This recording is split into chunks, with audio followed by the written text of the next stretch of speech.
এক রাজা তার রাজ্যের মধ্যে শস্য ক্ষেত পরিদর্শনে গেলেন মন্ত্রীকে সাথে নিয়ে।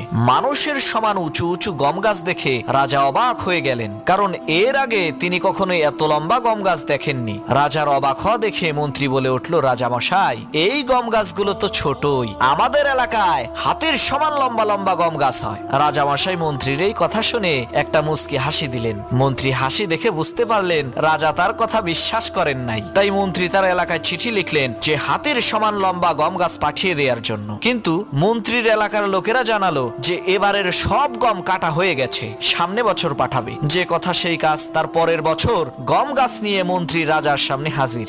রাজা বলল, এগুলো কি? মন্ত্রী বলল, রাজামশাই, 1 বছর আগে যে আপনাকে বলেছিলাম আমাদের এলাকায় হাতির সমান লম্বা গম গাছ আছে, আপনি কথাটি বিশ্বাস করেন নাই, তাই প্রমাণ নিয়ে এসেছি। রাজা বলল, মন্ত্রী, তুমি কেমন কথা বললে যার প্রমাণ দিতে 1 বছর লাগলো?